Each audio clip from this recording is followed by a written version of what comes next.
നമ്മുടെ ഈ രാജ്യത്ത് പൂർണ്ണമായും റിസർവേഷൻ വേണ്ട. CJPയുടെ നീറ്റ് പ്രൊട്ടസ്റ്റ് വിജയിച്ചതിൻ്റെ പുറകെ ചർച്ചയായി വരുന്നതാണ് റിസർവേഷൻ ഹട്ടാവോ ആന്തോളൻ എന്ന ഈ പേജ്. ചുരുങ്ങിയ സമയത്തിനുള്ളിൽ 5 മില്യൺ ഫോളോവേഴ്സിന് നേടിയിട്ടുണ്ട്. റിസർവേഷൻ ഒരു ദാരിദ്ര്യ നിർമ്മാർജ്ജന പദ്ധതിയാണ് എന്ന് മനസ്സിലാക്കുന്നത് കൊണ്ടാണ് പലരും ഈ റിസർവേഷന് എഗെയിൻസ്റ്റ് ആയിട്ട് നിൽക്കുന്നത്.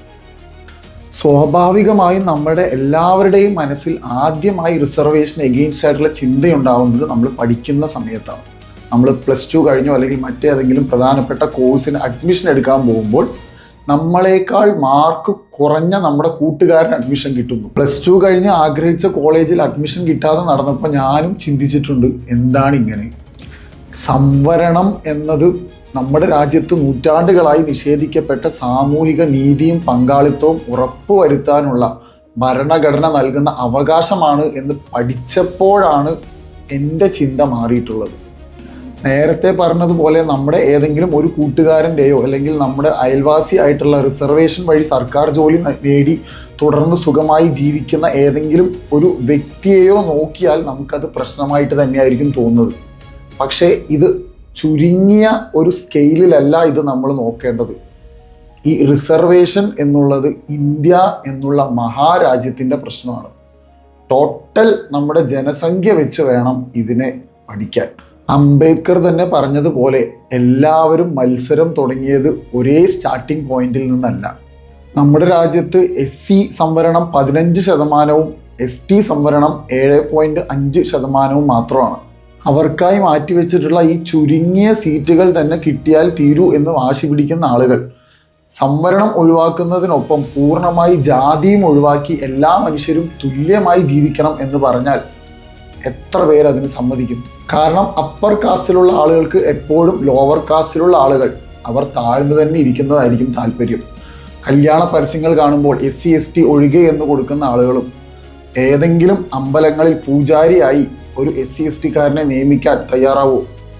എന്തിന് അമ്പലത്തിലെ പൂജാരി ഏതെങ്കിലും അമ്പലങ്ങളിലോ ഗുരുവായൂർ ക്ഷേത്രത്തിലോ ശബരിമലയിലോ ഇനി അല്ലെങ്കിൽ രാമക്ഷേത്രത്തിലോ അവിടെ ഭക്ഷണം ഉണ്ടാക്കുന്ന ജോലിയെങ്കിലും കൊടുത്താൽ അവരുണ്ടാക്കുന്ന ഭക്ഷണം കഴിക്കാൻ തയ്യാറാവുന്ന എത്ര ആളുകൾ നമ്മുടെ നാട്ടിലുണ്ടാവും?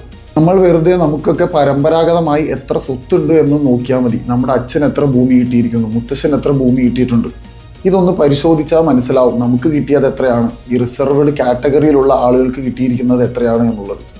എന്തുകൊണ്ട് അവർക്ക് സ്വന്തമായി ഭൂമിയില്ല? എന്തുകൊണ്ട് നമുക്ക് സ്വന്തമായി ഭൂമിയുണ്ട്? ഈ ചോദ്യങ്ങളുടെ ഉത്തരങ്ങളാണ് റിസർവേഷൻ ഇപ്പോഴും നിലനിൽക്കുന്നത്. മാർക്കിൽ എന്തിനാണ് സംവരണം എന്ന് ചോദിക്കുന്നവരോട് എല്ലാ വ്യക്തികളും എല്ലാ കുട്ടികളും ഒരുപോലെയല്ല.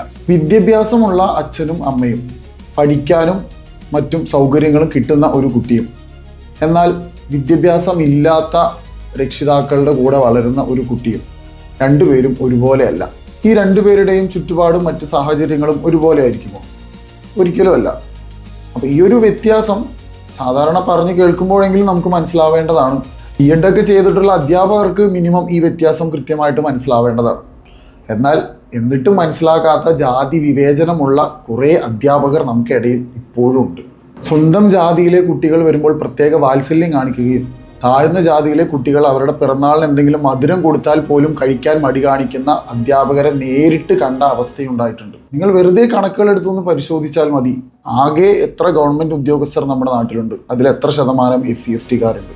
ഇവിടെയുള്ള സംരംഭകർ, നമ്മുടെ നാട്ടിലുള്ള സ്കൂള്, ആശുപത്രികൾ, ഇതൊക്കെ ആരുടെ ഉടമസ്ഥതയിലാണുള്ളത്? SC STക്കാരുടെ ഉടമസ്ഥതയിൽ ഏതെങ്കിലും സ്കൂൾ പ്രവർത്തിക്കുന്നുണ്ടോ നമ്മുടെ കേരളത്തിൽ? സാമൂഹികമായി പിന്നോക്കം നിൽക്കുന്ന ആളുകളെ മുന്നോട്ട് കൊണ്ടുവരാനാണ് ഈ സംവരണം. ഇന്ത്യ സ്വതന്ത്രമായി ഭരണഘടന നിലവിൽ വരുമ്പോൾ 10 വർഷത്തേക്കാണ് സംവരണം എന്ന് പറഞ്ഞിരുന്നുവെങ്കിലും 10 വർഷം കൊണ്ട് അവരെ മുന്നോട്ട് കൊണ്ടുവരാൻ കഴിയും എന്ന് പ്രതീക്ഷിച്ചിരുന്നു. എന്നാൽ ഇന്നും സമൂഹത്തിൽ അവർ സാമൂഹികമായി പിന്നോക്കം നിൽക്കുന്നു, ജാതി വിവേചനവും നിലനിൽക്കുന്നു.